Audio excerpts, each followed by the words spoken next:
2025 में social media सिर्फ एक साधन नहीं है, ये एक वैश्विक शक्ति बन चुका है। चुनावों को प्रभावित करने से लेकर मानसिक स्वास्थ्य को आकार देने तक, व्यवसायों को बढ़ाने से लेकर आंदोलनों को भड़काने तक, ये अब हमारे दैनिक जीवन में गहराई से जुड़ चुका है। लेकिन ये दुनिया को वाकई कैसे बदल रहा है, अच्छे के लिए या बुरे के लिए? आइए जानने की कोशिश करते हैं। आज दुनिया में 5 अरब से भी ज्यादा लोग सोशल मीडिया का इस्तेमाल कर रहे हैं, यानी दुनिया की 60% से अधिक आबादी ऑनलाइन जुड़ी हुई है। एक आम इंसान हर दिन लगभग 2.5 घंटे बिताता है इंस्टाग्राम, टिकटॉक, यूट्यूब और फेसबुक जैसे प्लेटफॉर्म्स पर।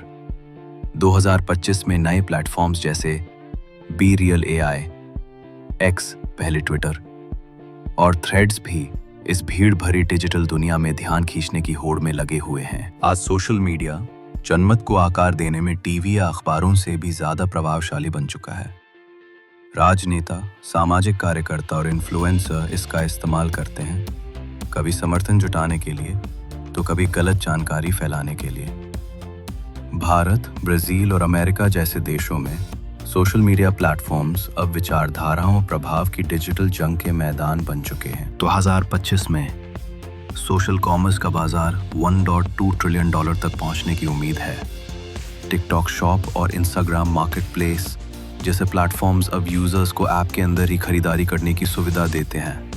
इन्फ्लुएंसर मार्केटिंग अब $25 बिलियन की इंडस्ट्री बन चुकी है और अब AI इन्फ्लुएंसर्स भी इस गेम में शामिल हो चुके हैं। 2022 की स्टडीज में ये सामने आया है कि चिंता, एंग्जाइटी, डिप्रेशन और शारीरिक बनावट से असंतोष की दरें लगातार बढ़ रही हैं, खासकर किशोरों में। लगातार तुलना, ऑनलाइन बुलिंग और एल्गोरिदम आधारित कंटेंट लूप्स लोगों के लिए डिजिटल दुनिया से डिस्कनेक्ट होना और भी मुश्किल बना रहे हैं। हालांकि अब screen time control, AI wellness bots और माइंडफुल कंटेंट क्यूरेशन जैसे टूल्स लोकप्रिय हो रहे हैं। कोरिया का K-पॉप हो या नाइजीरिया के डांस चैलेंज, सोशल मीडिया आज भी वैश्विक सांस्कृतिक आदान प्रदान को बढ़ावा दे रहा है।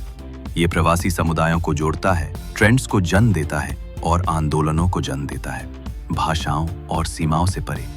लेकिन साथ ही साथ ये स्थानीय परंपराओं को ग्लोबल कंटेंट की बाढ़ में डुबोने का खतरा भी लेकर आता है। आज AI आधारित एल्गोरिदम तय करते हैं कि हम क्या देखें, और इसी के साथ डेटा गोपनीयता और डिजिटल हेरफेर को लेकर चिंताएं चरम पर हैं।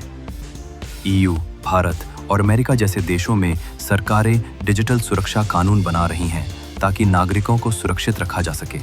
लेकिन इसी समय AI का उपयोग डीप फेक, वॉइस क्लोनिंग और हाइपर पर्सनलाइज्ड विज्ञापनों के लिए भी हो रहा है, जिससे असली और नकली के बीच की रेखा धुंधली हो गई है।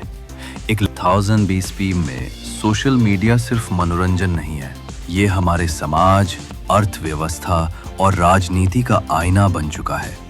ये शक्तिशाली है, तेजी से बदलता है और बेहद निजी भी है। सवाल ये नहीं है कि क्या ये हमारे भविष्य को बदलेगा, सवाल ये है कि हम इसे कैसे आकार देंगे। आप क्या सोचते हैं? क्या सोशल मीडिया हमें जोड़ रहा है या और ज्यादा बांट रहा है? अपने विचार कमेंट्स में जरूर लिखें। इस तरह की और गहराई से जानकारी पाने के लिए लाइक करें, शेयर करें और सब्सक्राइब जरूर करें।